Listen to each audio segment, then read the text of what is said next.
On this episode of the 305 Gridiron, we are breaking down the schedule release and giving you our reactions. Not only our reactions, but what we think the Dolphins will finish with this year in terms of record, wins and losses. We're going through every single game.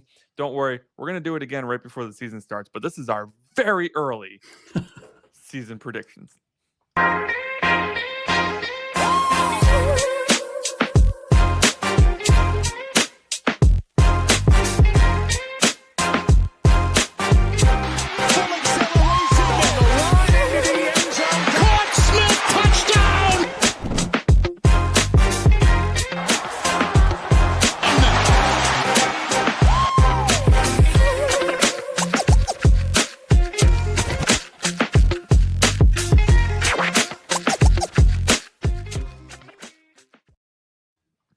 Ladies and gentlemen, welcome back to the 305 Gridiron, your source for Miami Dolphins news, notes, and, of course, reactions, which is our favorite thing. It's what we're doing today. We're reacting to the schedule release. Happened last Friday. Today is Wednesday. So we are going to react to what Miami is doing, where they're going, who they're playing, at what point in the season they're playing them, and what we think realistically our record could be. Of course, I'm your host, Anthony Pinzone. Alongside me, I got my boy Josh, aka Aqua Ace. Josh, how we doing tonight? Wonderful, man. Really looking forward to breaking down the schedule, albeit at a very early stage in the off season. And as always, I love getting on this with you and just shooting the shit and talking Dolphins, man. So much fun, dude. First, let me just read through the actual schedule, and then I wanted to kind of do initial reactions because there's some stuff I noticed about the schedule that I kind of like, actually. So let's dive into that. Raiders, away at the Raiders to open a season, followed up by an away game against the 49ers. Would not be surprised if the team stays out there for that trip. We get the Chiefs in week 3 at home, the Vikings in week 4 in Minnesota, and then the Bengals in week 5 at home. Then we have a week 6 bye. I think that's the earliest bye you can have. That's unfortunate. Week 7, we start our division games where we face the New York Jets in New Jersey. Then we get the New England Patriots in Miami, the Lions in Miami, the Colts in Indy, the Bills in Buffalo, and then the Jets again week 12 at home in Miami. Week 13, the Denver Broncos have a chance to get some sweet revenge from that 70-20 shellacking we gave them a couple years ago as we play in Denver that week. Followed up by the Chicago Bears at home in Miami. Then the Green Bay Packers away in week 15. Why do the scheduling gods hate us? The Chargers come to town the week after that, coming to Miami. The Bills in Miami the week after that. And then we finish the season off against the New England Patriots in New England. I don't think we're going to be playing for any sort of division championship, but we could ruin a certain New England Patriots chances. Well, that's because we get the first round bye, right? We do get the first round bye. Yeah. 14 wins incoming. Book it. Friend. No, we're kidding. A couple of things I actually really like about the schedule. Mm-hmm. We do not have any 3-game sets away or home. 2 games away, 1 game home, 2 games home, 1 game away. There's no 3 games in a row in any one location. So that's nice. Things I don't like is the week 6 bye. Yeah, the week 6 bye sucks, dude. But I'm going to be honest with you, for such a young team, I feel like this makes sense. Sure. Right, because you get the first couple weeks to get a lot of. We're going to be playing a ton of young players, get them acclimated to the NFL speed and stuff, get them into the building without a game, get them calmed down, and then hit the ground running for the rest of the season. And we are a very, very young team. I think we are the 2nd or 3rd youngest team in the NFL right now. Wow. So young legs, right? That might help. But yeah, early buys suck. And I will say this: I don't like being away from home 3 out of the first 4 games. According to reports that came out, what's today, Wednesday? Came out Monday. The team specifically requested to have both West Coast trips back-to-back so they could stay out there. So you were right on that, which is why we're playing at Raiders, at 49ers week 1 and 2. Sucks that they started us with it, though. Yeah, yeah. But you know what? Look, I'm going to be honest. We'll get into more detail about the Raiders and the 49ers and all the other teams. But if we're going to play the 49ers, I want to play them early. True. And if No, I want to play them late when they're absolutely broken as hell. Although it doesn't seem to matter because they still went to the playoffs last year, even with their broke ass team. Yeah. I will say, like, I don't know what happened. The NFL had made it a concerted effort to make sure that every team had a primetime game. That was a few years ago. They made that effort. They were like, we want every team to have a primetime game. We want everybody to be able to see their team in primetime. This year, they made a concerted effort to be biased as hell against 5 teams that they think are going to suck. So us, the Jets, the Cardinals, the Titans, the Raiders, none of us have a primetime game. Yeah. I mean, Ouch. I think that, the NFL probably sees us along with a few others as UCL games, right? Listen, I get it. I get it. It just goes against what they had been working towards. It's a huge shift in mindset from what they were working towards to going, oh yeah, by the way, 5 teams that we think are going to have top 10 picks next year, no No TV primetime time. games for you. No TV Yeah. time. If you want to watch, Now, you got to spend $9,000 to get the NFL ticket. Now, our previous regime did not put together a team that was very good in primetime. So, in a sense, we're being saved from ourselves. But it's still kind of nice to see your team in primetime once in a while, man. Like, Yeah, that would honestly, be cool. if yes, I agree. As two people that live in the northeast of the United States, yes, absolutely. Give me a reason to stay up till midnight. Right. But I'll say this: I'm kind of okay with it. I think this team. Maybe I'm just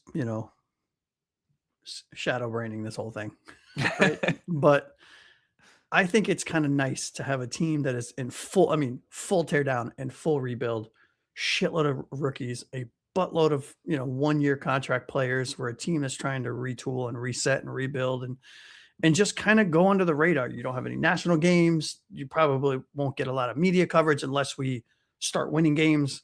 And I feel like it kind of takes the pressure off, and I don't hate it. It sucks as fans, but I would rather not get primetime games for the first year or two of this regime, and then be perennial, playoff guys. You know what I mean? We will get a chance to prove that we're a less fragile team when we travel to Green Bay in Week 15.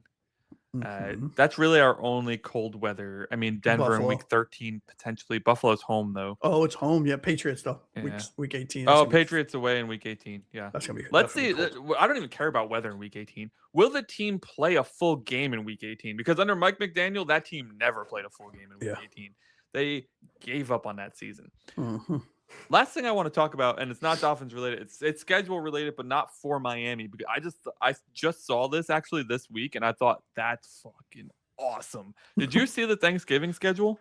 No, I did not. Bro, okay, let me read it to you. Isn't it like? But it's awesome. The Cowboys, it's the Packers, so, right? Thanksgiving Eve, it's Packers at Rams.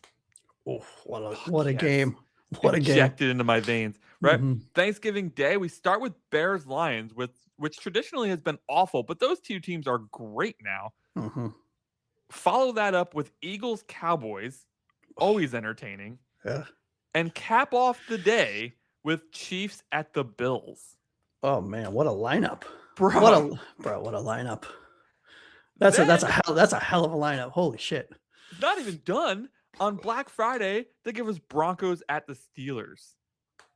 Not as good as the other 4, mind you, but still a damn good matchup. Yeah. Yep. That's a crush lineup, dude. Like, hats off to the schedule maker, bro. I don't hate it. That is a clear this year is going to matter kind of games, right? All of those, especially that time of year, all matter for playoff positions and stuff. For teams that I presume are most likely going to be in the playoff contention.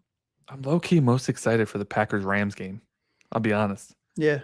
That's a good one. All right, let's get back to Dolphins football though. We're NFL fans, guys. Because you are too. You are too. I know you're watching this.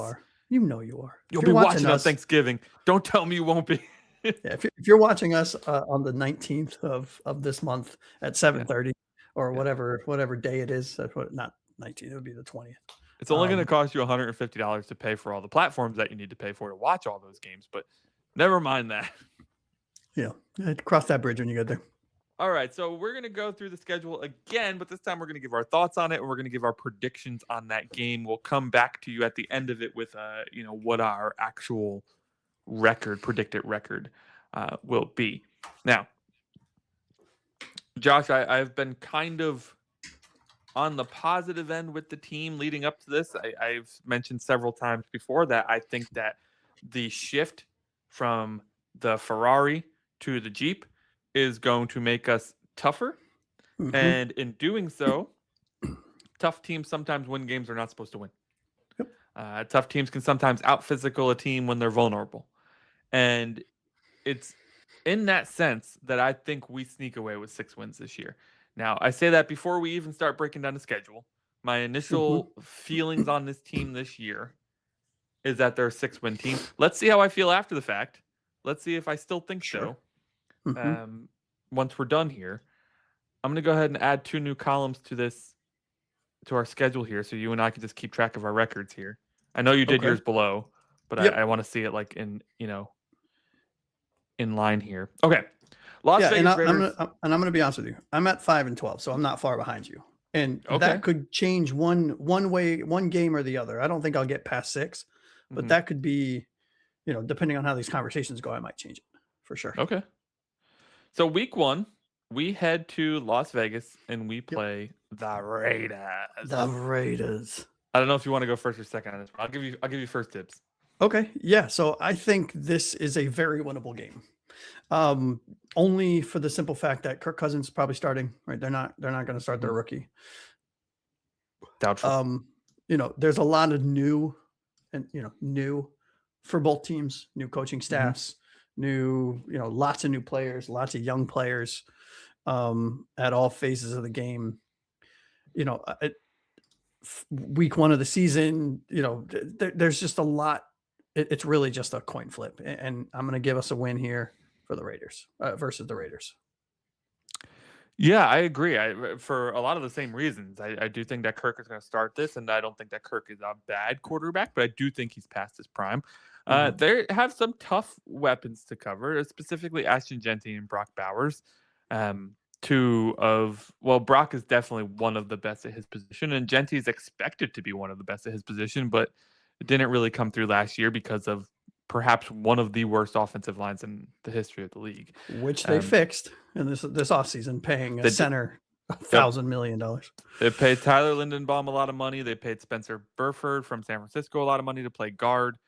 Wide receiver is still very much a toss-up here after they traded Jacoby Myers away for reasons unknown to anybody in the world. They have Jack Beck, Trey Tucker, and Jalen Naylor as their top 3. Hey, I think there's a lot of potential in that lineup. Obviously, Jack Beck going into his second year. Jalen Naylor, I thought, was underutilized in Minnesota because you're behind JJ and what was that other kid in Minnesota? Addison. Addison, yeah. Trey Tucker has put up some good performances, so I don't think it'll be a walk in the park, but I do think it's a winnable game. Yeah. On defense, they added our boy Benito Jones. They added Kwity Paye, Quay Walker, Nakobe Dean, and Teron Johnson to play nickel corner. And much of their draft was also on the defensive side of the ball. So they really have turned over their roster almost as much as we have. So this is going to be like the battles of the 2 completely new rosters. Yeah. And, again, it could go against us. I just, I couldn't say we were going to lose against the Raiders just because I think it's really a genuine toss-up. I think so too, but I think we could start the season 1-0. I think there's a chance we could start the season 1-0, and I need that hope. Yeah, the hopium, because it gets ugly quick. Yeah, for sure.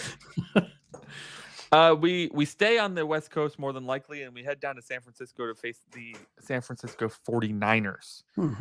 This I will start with. I am not expecting much here. I just want us to be competitive, if I'm being honest. But San Francisco went to the playoffs last year, not far from, in my opinion, being a Super Bowl team, despite the fact that they had a buttload of injuries. Most of their teams still returning. Mike Evans signs, Christian Kirk signs, so they kind of redo their wide receiver room a little bit. George Kittle, will he be back? Will he not be back by week 2? We don't know the answer to that yet, but the rest of their unit is just absolutely nutsy, cuckoo Stacked. bananas. They did sign Jack Nuts. Jones, who played for us last year, and Patrick McMorris, who played for us previously as well. So 2 former Dolphins lining up on the defense. But yeah, this would be a really tough game to win for us. Yeah, it's a loss for me. To your point, this is where you want to see the gut check. This is where you want to see, the what do you call it? The testicular fortitude. How's that? of a team that is young, that is coming off a high, assuming we're correct and they win in Vegas, staying in California for a whole other week. So you're practicing away from home. You're out of your element. These are the kind of games, to your point, that you just want to see competitiveness. You're not supposed to win this game. Let's be honest.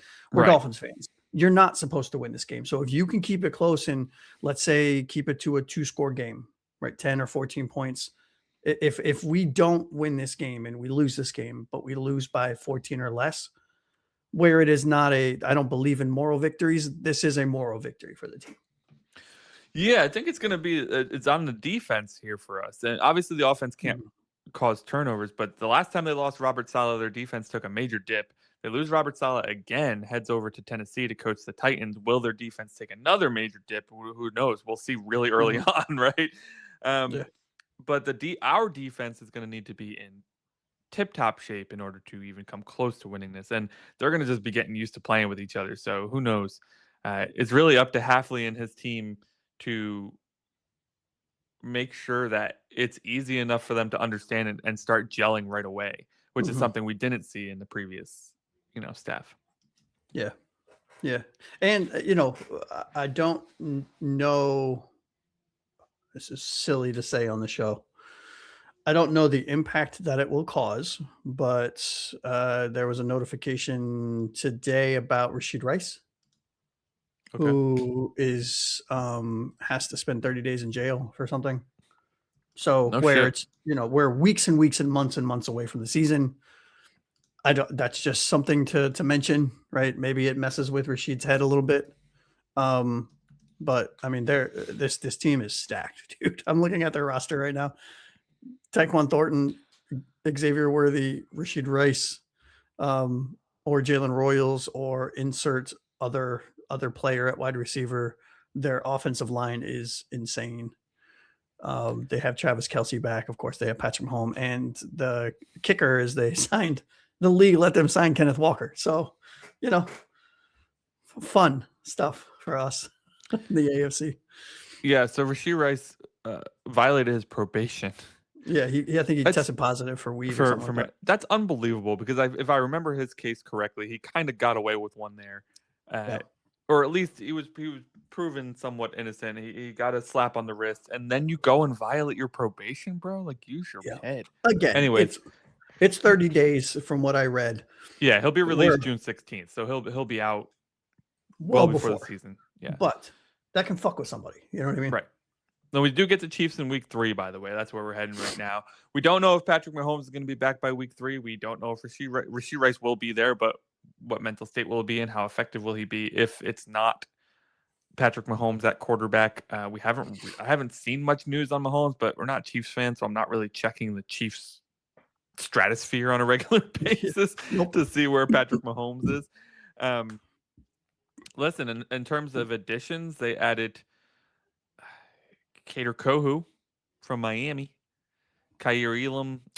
Not a lot of starting talent added, but they did take Mansour Delane in the draft. They traded up to get him. And their team was already kind of stacked, so they didn't really need to add much else. Yeah, well, they do have Justin Fields. So they do have Justin Fields, yep. They're good. And Garrett Nussmeier. Yeah, he's one of my favorites in this draft. Imagine Nussmeier beats out Fields. He probably will, if I'm being completely honest. I don't think it's overly complicated. I think a sneaky draftee for them was Peter Woods. The DT? Yeah, out of Clemson. Not that he's probably going to get a ton of playing time behind Chris Jones, but he'll see the field. I think you nailed it. The biggest signing is Walker. at running Oh, back. I don't know yeah. how the Seahawks let him get away.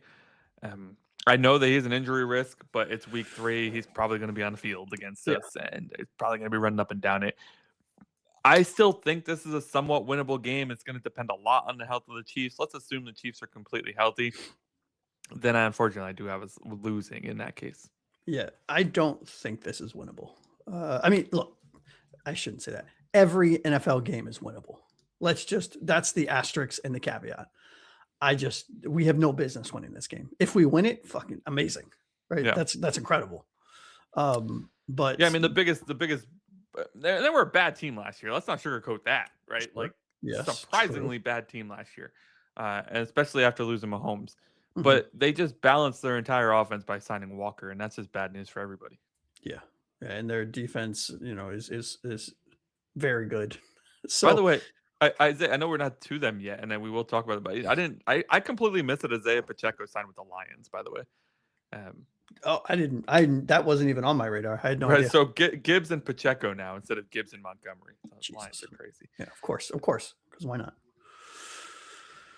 Speaking of crazy good and powerful teams, the Minnesota Vikings are week 4, and we are heading to Minnesota to once again face off with Brian Flores' defense, which if you haven't been paying attention to the Flores storyline since he left Miami, he has put together some amazing defenses in Minnesota. Not a good look for a team that's trying to build from scratch. I do somehow still feel like this is a winnable game because their quarterback situation is in much flux as ours is. And a bad quarterback can absolutely lose you a game no matter how bad or how good your defense is. Saw that in Minnesota last year. Yep. They were really their GM got fired because he didn't re-sign Sam Darnold. That's how bad it got there, right? Like you could have re-signed Sam. Sam goes and wins the Super Bowl. Instead, you don't even make it to the playoffs. Could you imagine? And JJ McCarthy struggles, gets hurt again. Now you sign Kyler Murray, who's can't their even starter see over the offensive line. Yeah. That's a camp battle to watch. That's outside of the Dolphins' stratosphere. Is Kyler Murray versus JJ McCarthy? That's an interesting one. Yeah, I do think I think there will be a trend here, and I think winnable matchups are the ones where the quarterback is on par with our quarterback. So I think this is a one that I think we could steal. Yeah, I actually have this a win handedly. I think we're gonna handedly beat the Vikings in week 4. It's going to be one of those. Yeah, I do. I think this is going to be one of those games where Kyler Murray starting and throws like 4 interceptions, right? Or 2 or 3 interceptions, if I'm being realistic. Can't get on the same page. Jefferson and they have Juwan Jennings. They signed him, which is a huge addition to their team. Huge as a slot wide signing. receiver. Yeah. But frustration kicks in. Who's their running back?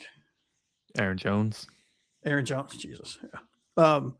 I don't know why I got the vibe when I was looking at the schedule. We're super early. We have no idea what this team's going to look like, either team. But in my initial reaction was, this is one of those games where, Kyle Lewis or Rodriguez or somebody steps up and picks Kyler Murray off early, which we all know once that happens, he gets flustered.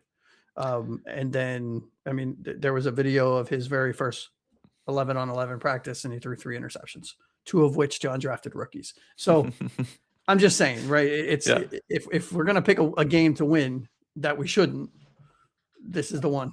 I think on paper they have a very good team that could absolutely destroy us, but the quarterback is a big question mark. And they have such a frustrating receiving core for fantasy purposes, by the way. I digress. But yeah, Juwan Jennings, Jordan Addison, Justin Jefferson, I know for a fact do not have the toolkit to cover that trio. TJ Hawkinson. TJ Hawkinson, yeah. Now Hawkinson, I feel better about with Kyle Lewis and Jacob Rodriguez in the fold now. Not to say that they're going to be perfect on him, but I like their chances better than I like Jordan Brooks' chances, who we saw get smoked by tight ends regularly last year. Yep. There's no reason that Jordan Brooks should be on a tight end. He should be solely responsible for Aaron Jones, which I like that matchup. Yeah. I'm going to go with a loss here, and I'm going to go with a loss here because I actually have us winning the next one. Cincinnati Bengals come home. Why would you spoil that? Because we're diving into the Bengals. I know. So I actually think the Bengals game is where we steal. Your surprise game is the Vikings stealing one from the Vikings. I have us stealing one from the Bengals. I do think there's a stolen game somewhere here in the first 5 weeks of the year that we're not supposed to win. I'm going to go with the Bengals because I think that this team is so much trouble finding an identity, being consistent in their identity. Mm-hmm. The running game absolutely disappeared last year. They let Joe Mixon walk, thinking Chase Brown was going to do something. He started to get good towards the end of last year, but yeah, offensive line's not that good. They have the best wide receiver tandem perhaps in the entire NFL. Yeah. But they finished with 6 wins last year because Burrow Mhm. goes down yet again to injury. Defense has added some weapons to help solidify, but they also lost Hendrickson. So, Yep, true. You know, I think that the Bengals are just one of those teams that are in their fans probably have a lot in common with us in that no matter what we do, we are stuck in a constant state of mediocrity. And which is shocking for a team that has that much talent. I mean, honestly, reminds me of the Phillip Rivers Chargers back in the day. Yeah, good call out. I mean, shit, look at their defensive tackles. They have Jonathan Allen, Dexter Lawrence, and Boye Mafe. Yeah, like that's terrifying. You know, that's insane. And I think, honestly, as silly as this is to say, I think this comes down to whether Joe Burrow's healthy. Mm-hmm. I mean, if he plays, I'm not sure we win this game by even a close margin. And it's hard to say this early in the season that Joe Burrow wouldn't play.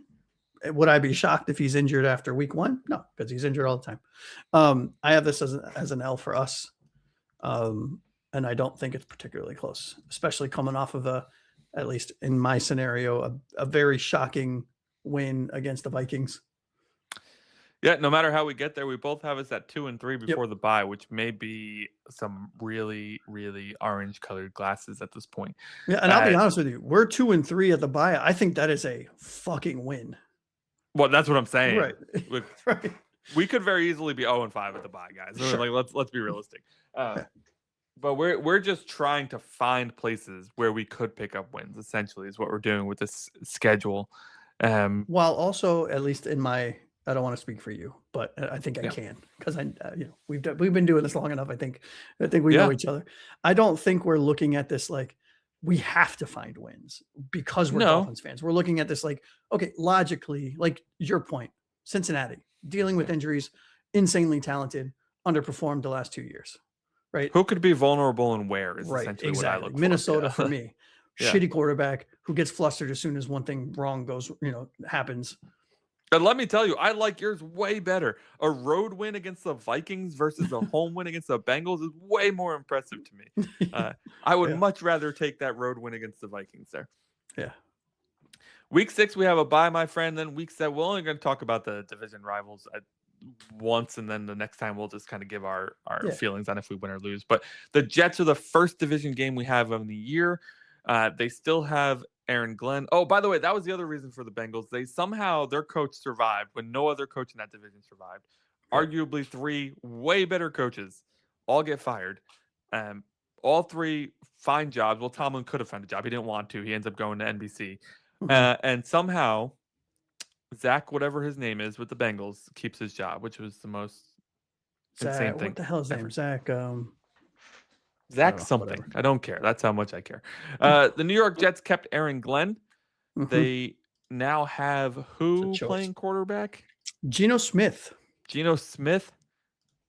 Listen, the scariest thing. The scariest thing about the Jets roster to me. It might be surprising. I think Adonai Mitchell is so underrated. The wide receiver the wide receiver they picked up from the Colts in the trade with Sauce Gardner last year. They got him in like 5 first-round picks for Sauce Gardner. I think they fleeced Indiana. This is a good young team. I wonder if the coaching is good enough to get out of them what he needs to get out of them, right? It's Kenyon Sadiq, Omar Cooper Jr. Yes. Right? David Bailey they signed. D'Angelo Pons, your boy. Yeah. right? Ugh. That's just the draft. In free agency, they get David Onyemata, they get Tavondre Sweat, Demario Davis, Joseph Asai, Nashawn Wright, Minka Fitzpatrick from us, by the way. Yeah. And on offense, they get Geno Smith back, Tim Patrick, the wide receiver from Jacksonville, and they add a starting left guard in Dylan Parham in free agency. So It this was really team good. has Yeah. been well built up. Mhm. But Yeah. as much as I love Aaron Glenn, I just don't have faith in that coaching staff. Yeah, I think you nailed it. I think this really comes down to coaching, Mm. and where God, I can't believe I'm saying this. I actually really, really love the moves that they made in the offseason, both in the draft and in free agency. I think Geno Smith was where I don't think Geno Smith is the quarterback he was early in Seattle, right? When he was in Seattle and they were winning all No. those games. He is marketably better than anything that the Jets have had over the last 2 or 3 years, right? Omar Cooper Jr. was one of our show crushes in the draft, especially as we got closer to the draft. We both really liked him. He's a hell of a blocker. He blocks like an offensive lineman, and he's a very good wide receiver. Mm-hmm. I think what they did on the defensive side is terrifying. Like if I was a Jets fan, I'd be excited. Yeah. You named it. We don't need to go through it, but David Bailey and D'Angelo Pons are insane additions to a free agency class that they did really well. That being said, all of that glaze being said, which I can't believe I just glazed the New York Jets for making good decisions, I think their coaching staff as a whole holds them back tremendously. And I don't know if you're ready to give your prediction, but I have us winning this game. Yeah, I think the one thing that the one signing they got right is the offensive coordinator with Frank Reich. Yeah. I know he's got his criticisms of being too conservative, being predictable, blah, blah, blah, blah. Mm-hmm. He still have had success in the NFL as a coach, So I think Frank Reich is a good addition there. That being said, I think that we win this game as well because I do think we're going to out-tough them. I don't know what's going on there. I would think in my mind, an Aaron Glenn coach team should be incredibly tough, but they just haven't shown to be that. So I don't know if Glenn's approach is just too old school or what's going on there, but they're not getting the best out of their players. Yeah, and what's weird is, to your point on all of you got us winning too. Yeah. What's weird about the Jets, like you just said, is that it's not just physical weakness, it's mental weakness. Yeah. And I'm not trying to throw shade on like just because I'm a Dolphins fan. Like it's weird. Yeah. Like I don't think you could have said it any better. It's just odd, It's so weird because I don't believe in curses, but this is a team that legitimately feels cursed. Yeah. Like we're right there with you, buddy. No matter what they do, no matter how good their team looks on paper, no matter how insane you think they're going to be, they find a way to F that up. Well, this is what happens when you have Rex Ryan and you sell, you sell your soul to get two straight AFC East championships. Yeah, say what you will, man. Rex Ryan got them to 2 AFC East championships with Mark Sanchez AFC at quarterback. Yeah, AFC championships. I don't know what I just said.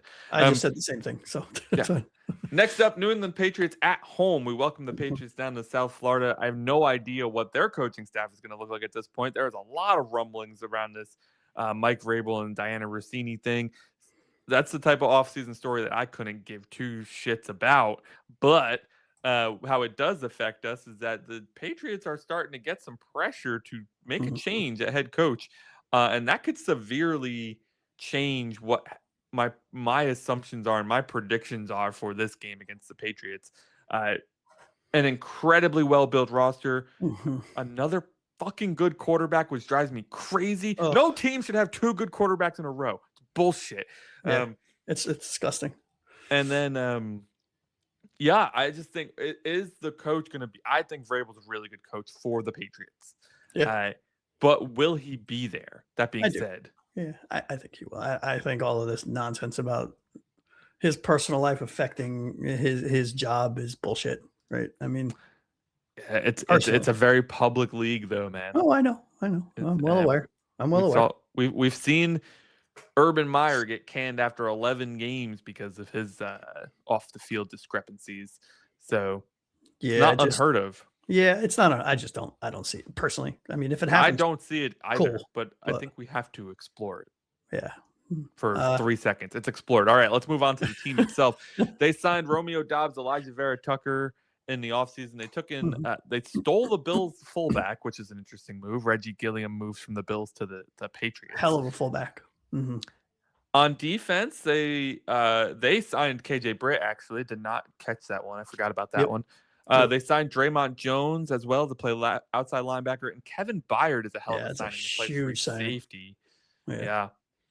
So they got better, it looks like to me. And I like their draft too. I mean, Caleb Lomu, right? Yeah. I don't know if he'll probably start if I had to guess. Right now, our lads doesn't have him starting, but I definitely. I mean, took him in the first round. It'd be surprising if he didn't. And then, they made some interesting decisions, but Gabe Jackus, the kind of outside linebacker edge hybrid there. In the second. We mocked him a lot to us. We did. I was a big fan of his. And, just some smart moves, right? For a roster that was loaded, just really smart at kind of identifying where there needed to be competition, or there might have been a weaker backup position, and filling it with either a free agent or a talent or a draft pick that had promise. So really, really, I don't hate what they did either. They only had 3 picks in the top 100. So interesting that they got caught up in the tight end run in the 3rd round too. Taking Eli Raritan. They also signed Julian Hill from us in this offseason, which that annoys me a bit. I'm a little surprised we didn't re-sign Julian after spending all that time and all those resources developing this goddamn guy. And then we're like, go to New England. Please go win an AFC East championship, right? Like, have fun. Oh man. You know what? I'm happy for Julian for Jillian Hill to get on a roster that could take him deep into the playoffs. All that being said, I have us losing this one pretty Same. handily. It's not. Yep. Now this next one I find extremely interesting because I think this team potentially missed their window and are on a bit of a downturn since they lost both coordinators last year. It really affected them. The Detroit Lions come to town in week 9. They come into Miami. When they lost Ben Johnson to the Bears and Aaron Glenn to the Jets, you saw a significant decline in the team last year.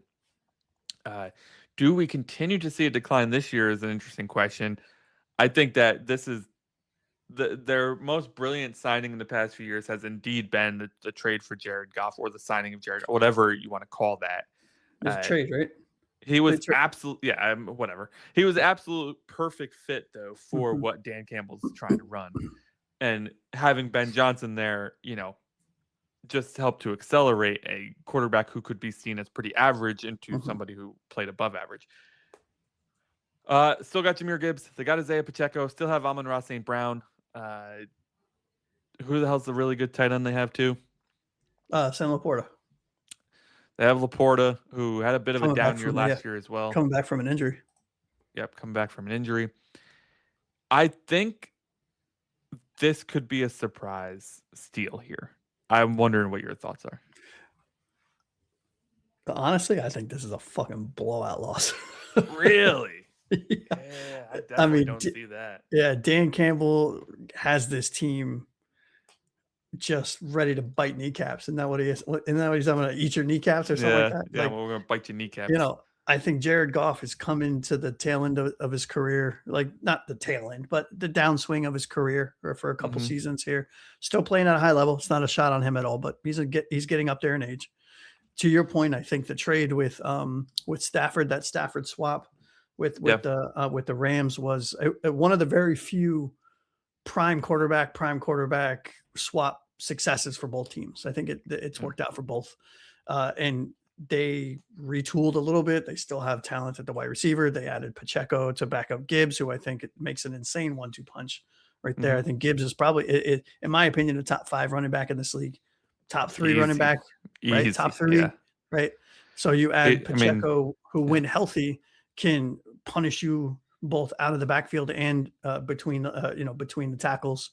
Honestly, Gibbs is just a stronger Achane. Pretty much. Yeah. He's a slight taller, a slight bigger Achane. Right? I think Achane's faster, but I think Gibbs is a better runner than Etienne. And it's Mhm. close. We're splitting hairs here, but and then you look at what they did on the defense. They added Derek Moore in the second round. They have Brian Branch. They have Roger McCreary. They still have Aiden Hutchinson and Tyleek Williams. I mean, Jack Campbell at linebacker, who's one of my favorite linebackers in the league. Just an all around really good roster.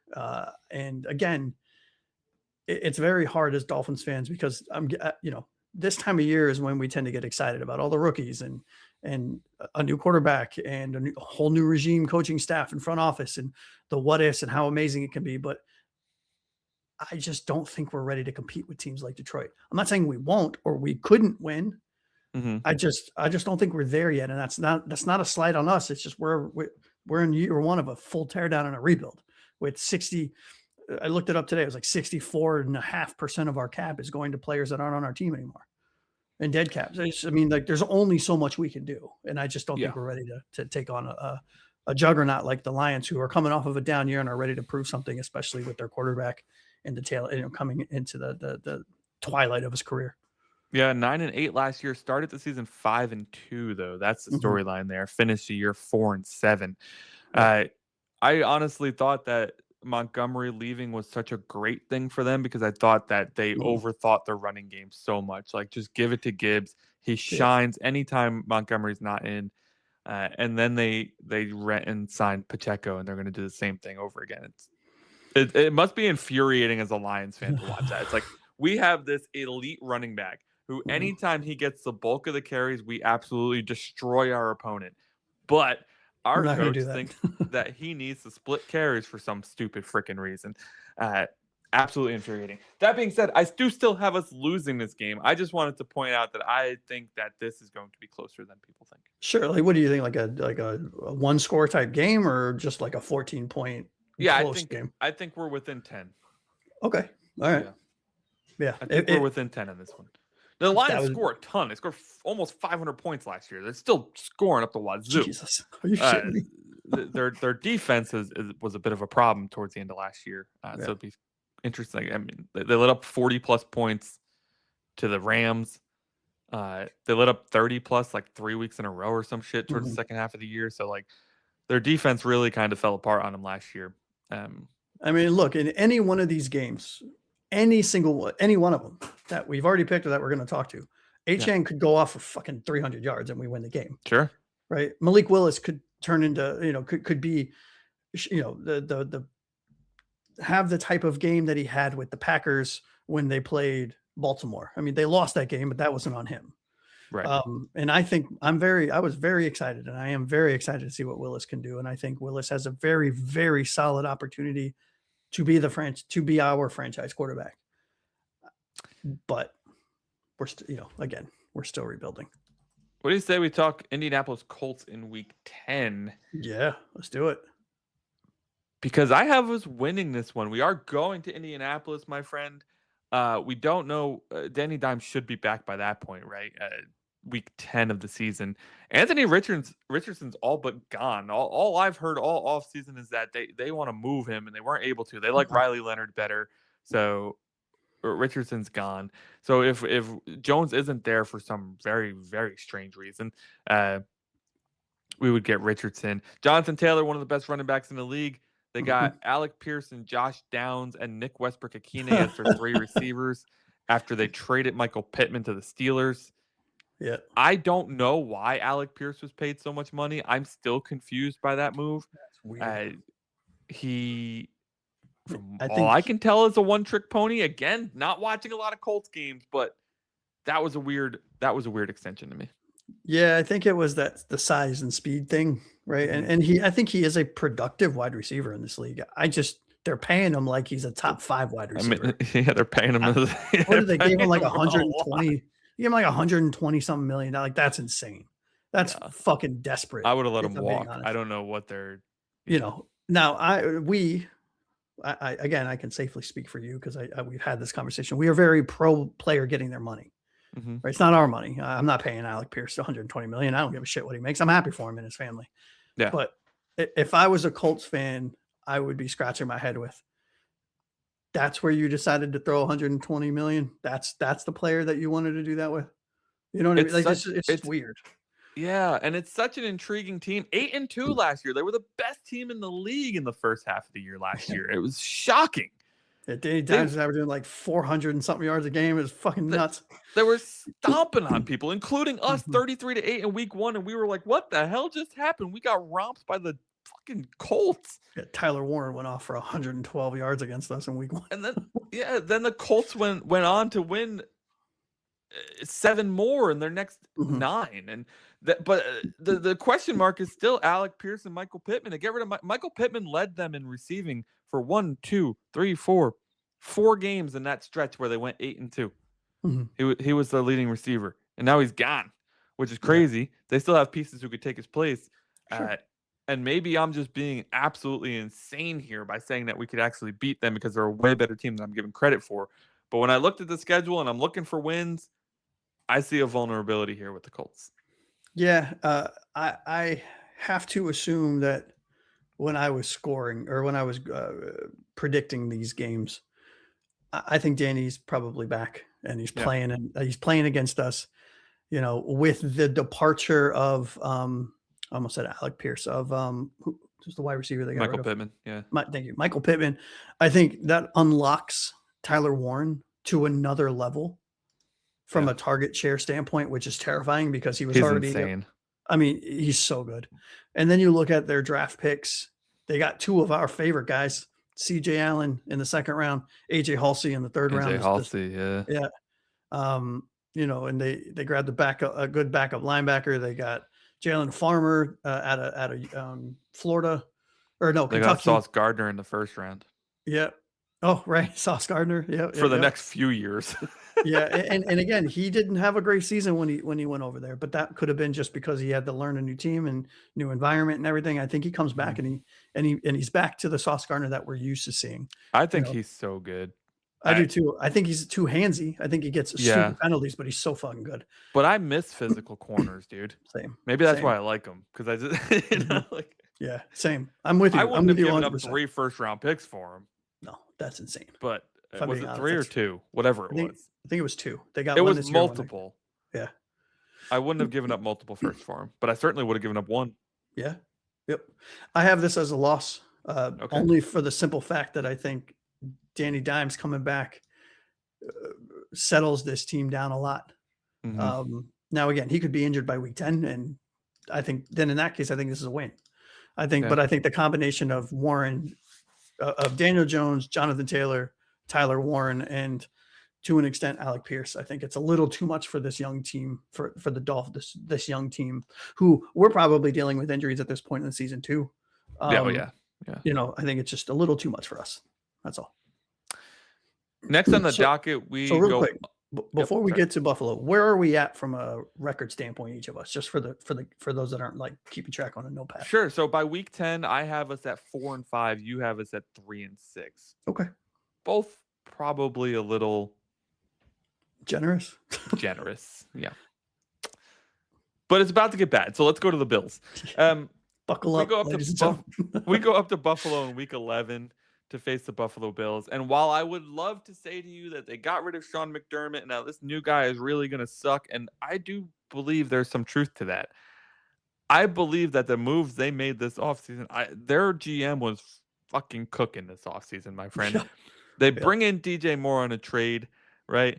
They insane. s- they signed Bradley Chubb to a mega deal from us. They pick up CJ Gardner Johnson. They signed D Alfred to play their nickel corner.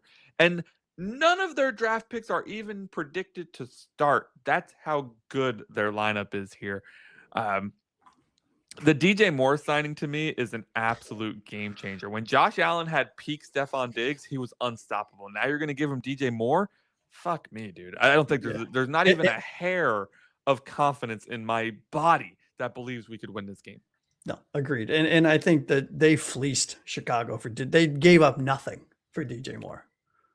So many people think that they got fleeced. There's a lot I of DJ Moore haters out there, and I do not understand it. I could not disagree more with those people. I think DJ Yeah. Moore on a team with a quarterback that can lace the ball and put it on a dime. Yeah. DJ Moore levels up and becomes very scary.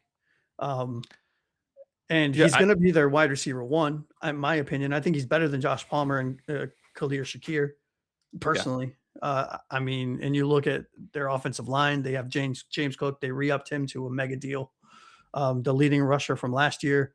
Man, this fucking team is scary. Really. it's good.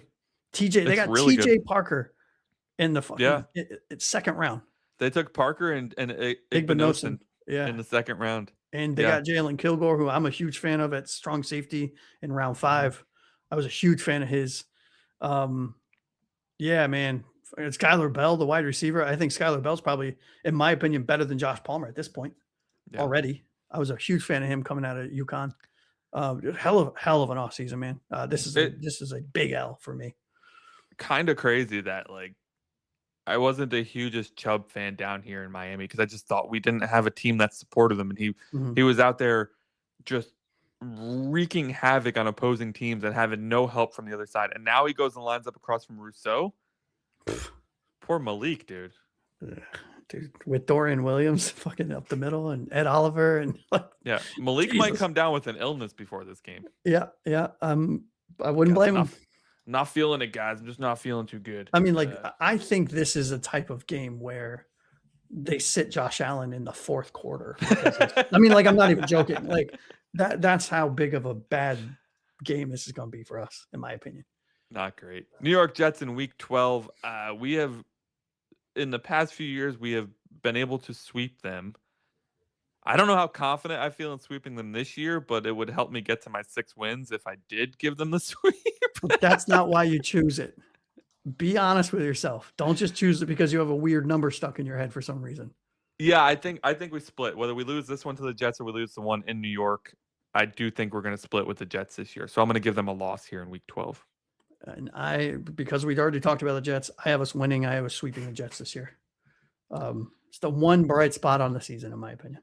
That puts us both at 4-7. Hey, there we go. We got there differently. Yeah, we did. We're both 4-7. We're going to Denver to face the Broncos, who have Jalen Waddle now, by the way. Bo Nix, one of the best young up-and-coming quarterbacks in the league at this point in time. Let's see. Who else do they have on this stacked-ass roster? Let's take a look. Troy Franklin and Cortland Sutton lining up alongside Jalen Waddle. No big deal, right? RJ Harvey and J.K. Dobbins at running back. Interestingly, they have Adam Troutman listed as their tight end 1 over Evan Ingram. That's interesting. They signed J.K. Dobbins. Holy shit. J.K. Dobbins and R.J. Harvey. That's nice. Yep. I think R.J. Harvey probably is starting at this point. I think he's a much better running back than Dobbins, in my opinion. This defense makes me want to be a Broncos fan. Yeah, my goodness. Nauseous. Yeah, it's fucking disgusting.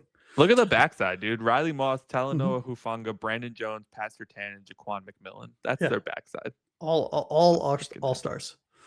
Look at their linebackers. Nick Bonito and Alex Singleton at linebacker with Justin Strand and Jonathan Cooper on the other side. Yeah, Zach Allen, DJ Jones, and Malcolm Roach on the D line. Bro, it's fucking disgusting. I was gonna make this one of the winnable. I don't think this is a winnable game. No way, dude. And not unless Bo is out. Dude, exactly. I don't even know if that matters. I think Waddle is going to torch us, if I'm being honest. Assuming Waddle's healthy. Chris Johnson's going to lock him down. Get it, Chris. Hey, get it, Chris. Assuming Waddle ain't going to be playing. He's going to be hurt by week 12. Well, that's fair. That's fair. It's a loss for me, by the way.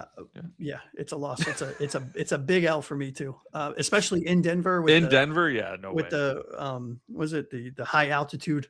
That really is a genuine thing. Like, all tongue-in-cheek jokes aside, like the high altitude for a team, especially coming from Miami, where they play in heavy, humid weather, that's a horrible place to go play for us. And Bo Nix is one of my favorite young quarterbacks in the league. So, it's going to be. If we win this game, I will come on the show and eat crow happily. But I think this is going to be a loss. You're literally going to have to eat a crow. Yeah, it's going to be a real thing. Done. I have a culinary background. I can figure out a way to make it good. Well, just lots of salt. Lots of sodium. God, this is why we do this exercise, by the way, because I'm not seeing another win for me right now. And I have 6. I have one more. I predicted 6. All right, Chicago Bears at home. Normally, I would say this is a game that I would think we could steal. But Ben Johnson, he did something to that team last year, man. Yes, he They did. became magical. And I think they're just going to, year 2 of Ben Johnson's system, they're going to pick right up where they left off. I think Caleb Williams gets so much unnecessary flack for reasons I couldn't even tell you. He's getting the Tua Tagovailoa treatment down there in Chicago. He is. Yeah. Roma Dunze, one of the best young receivers in the league. Luther Burden. Oh, so good They're too. so impressed with Luther Burden, they traded away DJ Moore, right? Like, and then they signed Khalif Raymond just to kind of fill in the spot there. Colson Loveston, dude, at tight end. Like, Loveland Komet. Loveland. And they signed Sam Roush in the draft this year. Yep. Oh, they did sign. Did they sign? Oh, yeah, they got him out of Stanford. Yeah. 3rd round. And we're not even talking about Monungai and Swift, dude. Right. I mean, like, for fuck's sake. Like, I think that's the weakest part of their offense is their running game. Because they have 3 guys, right? Roshan, Monungai, and Swift. I think Swift is so underrated, in my opinion. Yeah, I don't like him that much. He just can't, like, if he could stay healthy, he'd probably be one of my favorite running backs. But most importantly, look at their strong safety. A 305 Gridiron stud alert. Yeah, so they went heavy defense in free agency and in the draft. They pick up Dylan Thieneman in the 1st round. They got Devin Bush. That's ridiculous. They signed Devin Bush, Kobe Bryant at free safety from Seattle, by the way. Neville Gallimore and Kentavious Street as depth pieces on the defensive line. They picked up Malik Muhammad, was another guy we liked in the draft in the 4th round. Keyshawn Elliott, the middle linebacker, in the 5th round. On offense, they spent a 2nd-round pick on center Logan Jones, which our lads currently has playing a backup role. I doubt that. If you're taking a 2nd-round guard center, he's probably going to play. Garrett Bradbury's pretty legit, so they got him out of New England. Well, I think they probably slide him in at guard. Or it's probably just their 6th lineman, let's be honest. Yeah. And they took Xavier Thomas, the wide receiver, in the 3rd round. I don't know much about this guy, but that's pretty high for a wide receiver. Yeah, the name's not ringing a bell. 5'10", 190. Yeah. Out of LSU. Well, good pedigree. Hey, I would love to say that we could win this one. This is a spot I actually had pinpointed originally when looking through the schedule that I thought maybe we steal one there. They're coming down to Miami. I don't know what their schedule's like before this. But I just think they're building something real there. I think we're going to be them. Year? What? Like 14 wins or 12 wins or something like that. I mean, they won a shitload of games last year. Bears record in 2025 was 11-6. Yeah, they won the division. They won the division by 1.5 games, by the way, over the Packers. Yeah. This is an L for me. Yeah, giving it an L too. So we are both at 4-9 at this point. And we head to Green Bay to lose to the Packers in the cold. Just saying. Yep. Yeah. Same. Yeah. A lot to say about the Green Bay Packers, but we're going to dive into them here. But I just think we both have now, I just want to pinpoint this. We both have us losing 3 straight here. Broncos, Bears, Packers. It's a really rough stretch at the back half of the year. So we're both sitting now at 4-10 after the Packers game in week 15. Yeah, so after the bye, I had us winning 1, losing 4, winning 1, losing 3. Wow. Yeah. This Packers team is terrifying. Assuming everyone's healthy, this is going to be it's really a good thing it's not on national TV, because that would be a massacre. Really interesting to me that they only won 9 games last year, and they finished the season losing 4 straight. Which means they had a shitload of injuries, bro. Which means they were 9-3-1, and all but staring at winning the division in the face. Yeah. And they lose 4 straight to close it out. That division's so good. All 4 teams won 9+ games last year, by the way. Yep. This is a team where I think Micah Parsons comes back from injury and I think there's a bigger one coming back from injury. Yep. Reminds the league, why he is who he is, right? I think that's huge to get him back. Obviously, their defense kind of folded under the pressure once he was gone. But I think the offense folded once Tucker Kraft went out. That offense was running through Tucker Kraft for the first half of that year, last year. And then they lose him for the season, and they kind of couldn't get a wide receiver on the field, all the wide receivers on the field at the same time. It's been a problem for them for years now. Now they lose Romeo Doubs, so they have Christian Watson, Matthew Golden, Jaden Reed as their top 3. They signed Sky Moore. Yeah, well, I actually think that's an underrated signing for them. I do. I don't think he's a superstar or anything, but Sky Moore, I think, gets shit on for no reason. He's caca poo poo. That's why. They still have Jordan Love. They still have Josh Jacobs. Their nose tackle is terrifying. Still can't believe that. Yeah, they signed Javon Hargrave from Minnesota. They signed Zaire Franklin from Indy. Wow, those are 2 really good signings, by the way. Yeah, and they got Benjamin St. Juste from the Chargers, who I'm a huge fan of. I think one of the surprising moves here is they didn't actually move Lucas Van Ness. So, Van Ness is going to be back with them. Well, I guess he did enough good things. They also drafted Danny Dennis Sutton, was the guy we really liked in the draft. Brandon Cisse was another guy we really liked in the draft. So 2 really good draft picks there. They had very few draft picks. It's because they gave 5 all of them away for Micah Parsons. So just go watch his film when it's time to draft. Yeah, pretty much. Yeah, it's a really good team. Everybody in that division is a really good team. It's a bad year for us to be facing that division. Let's be honest. So the Green Bay Packers, I have us losing. You have us losing. We're at 4-10, and but let me ask you honest question about the Packers. Do you think, given our front office and their multi-year at Green Bay, Willis coming in after spending 2 years with basically this whole team, do you think that there's any truth or reality behind all of the statements of, when you have enough players and coaches and stuff from a team, they kind of know what they're going to do. The playbook might change a little bit, but they know the weaknesses to target. Do you think there's 100%? 100% agree. I think this game's going to be closer than even we think. Yeah. Because I definitely still have it as a loss, but I keep now that I'm thinking about it, I'm like, oh, maybe it's not a blowout. The one thing doing a schedule this early is it takes emotion out of it. We're not hyped up really for the season yet. Like once we start seeing preseason games and we start seeing we get hyped, right? Emotion starts to become a thing. Or the other way. Or the other way, yeah. Or we're not winning a game. What was it, the preseason 2 years ago, where we left that preseason thinking to ourselves, we're not going to win a fucking game this year. Yeah. And then 3 years ago, we were like, dude, we're going to win 14 games. We're going to the fucking playoffs. Yeah. So I think, emotion's something that I haven't really considered in a lot of these matchups, and this will be a very emotional game. You're telling me that John Eric Sullivan and Hafley are going to play it down, but you're telling me they don't want to go to Green Bay and steal one? Yeah. Of course they want to go to Green Bay and steal one. You think Malik doesn't want to go there and steal one? Yeah. We have like 4 other Packers players on our roster too. Like, you think they don't want to go there and steal one? And when we trade for Lucas Van Ness post June 1st, I mean, he's going to – no, I'm kidding. For those of you that don't know, I've been banging the table for us to trade for Lucas Van Ness all offseason. It's not impossible. We'll see what happens there.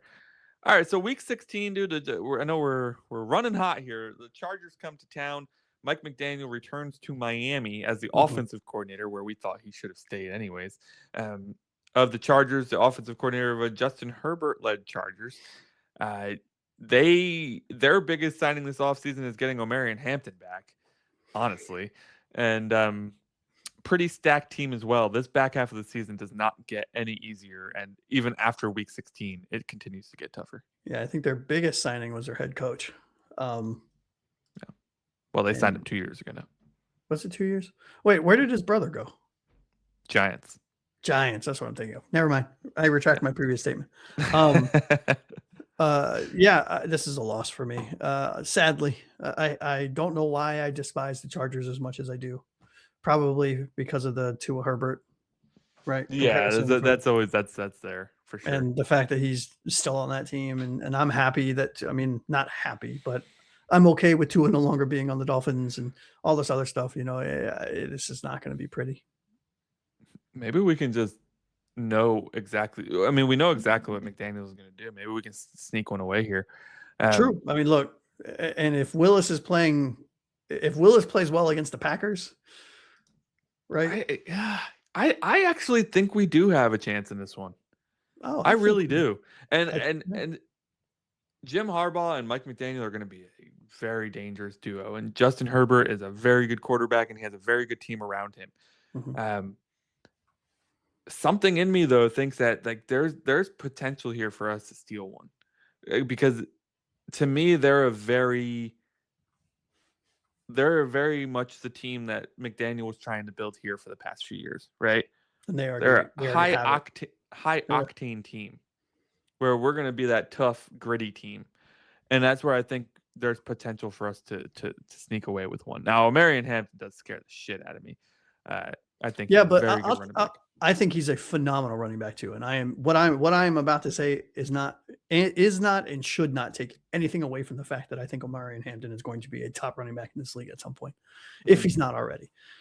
But I think the upgrades that we made specifically at the linebacker position, both in the draft, Yeah, and some of our re-signings, I think mitigates what Omarion Hampton does well, which is leak out of the backfield on those screen passes and on those Texas routes. Head towards the tackle, cut across the middle in front of the linebacker. Those are what McDaniel loves to do. That's what he did with Achane for 4 years or whatever it was. And I think with the speed and the IQ that we have now next to Brooks and Rodriguez and Lewis, and maybe I'm hyping those two up a little too much, but I think those two are going to transform our defense. they should be gelling by week 16 too, man. I mean, Exactly.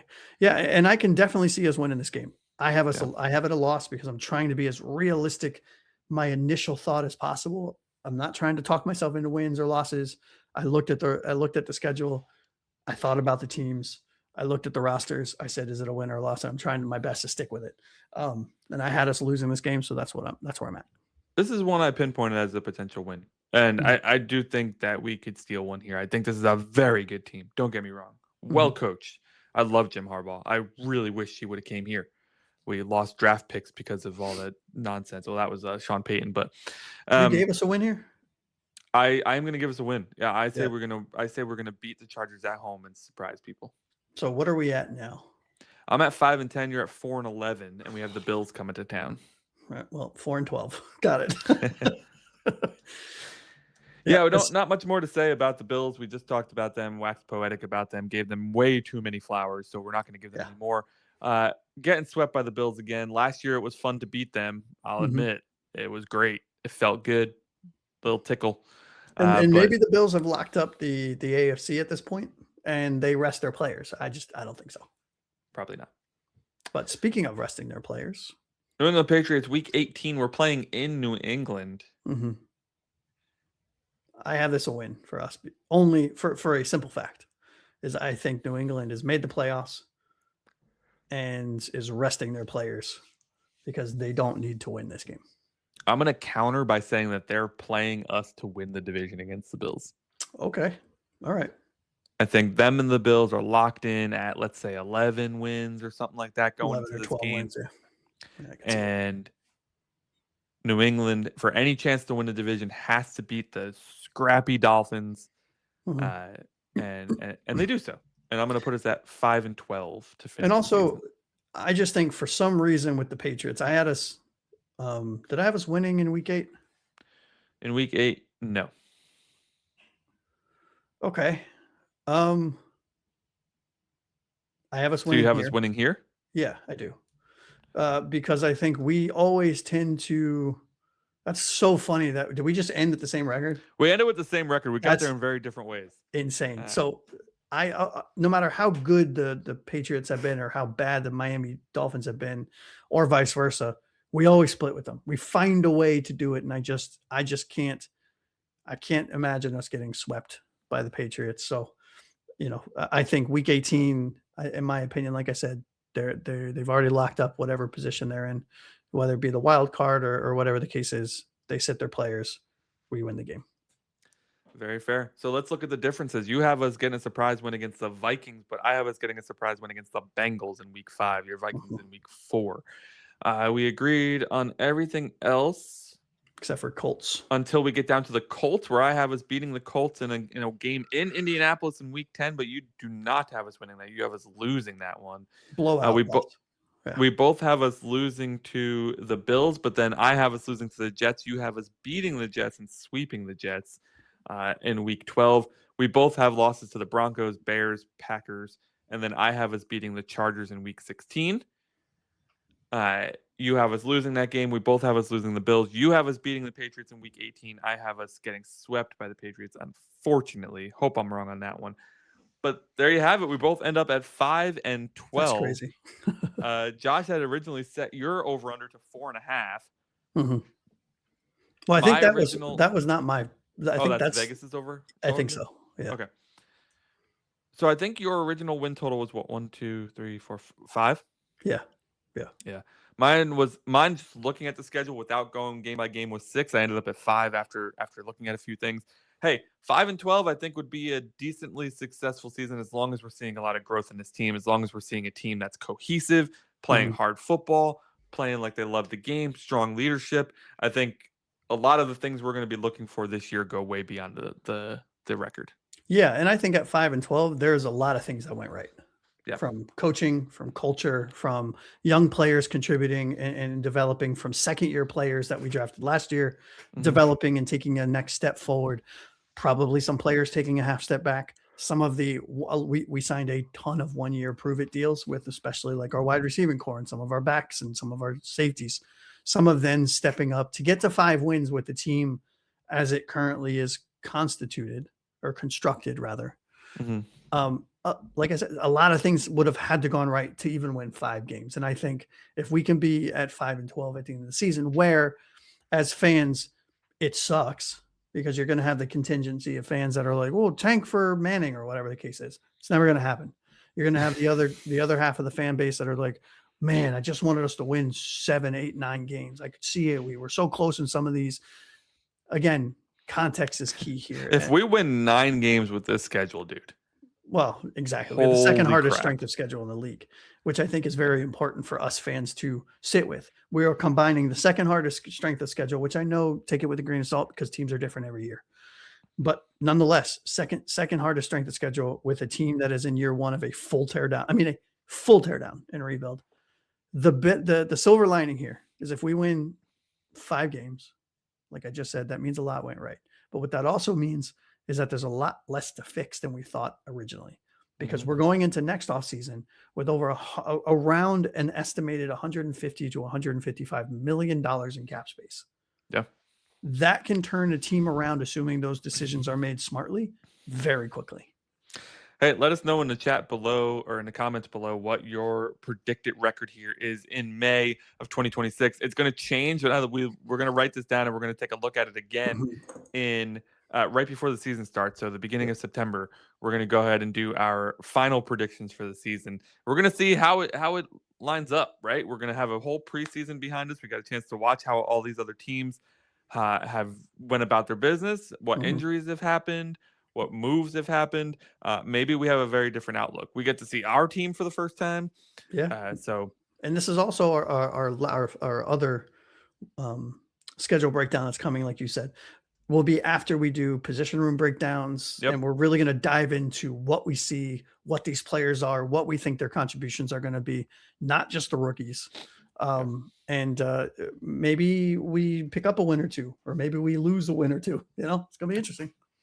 It's a lot of fun doing the schedule release reactions, man. I will hope you all do it too. Like, don't just give us a record. Go through line by line. It really changes your perception of what it does. You think it could be. So that'll do it for today's show. Next week, we are talking rookie preview. We're going to take a look at our rookie class for the first time since the NFL draft and take a look at our predictions for where they're going to end up and how they're going to do. We have 23-ish rookies on the roster right now. So there's a lot of potential rookies playing for us this season. We also sit at 200 subscribers. Thanks to you. Thank you, you beautiful stud. If you have not subscribed to us yet, please hit that subscribe button below. Hit the like button if you really like this video, because other people will get the chance to see it. And if you don't want to do any of that, at least thank you for making it this far in the video, you absolute hero. All right, Josh, for you, a.k.a. Aqua Ace, over here to my left, I'm Anthony Pinzone. This has been another episode of the 305 Gridiron. Thank you so much for watching. Until next time, fins up, baby.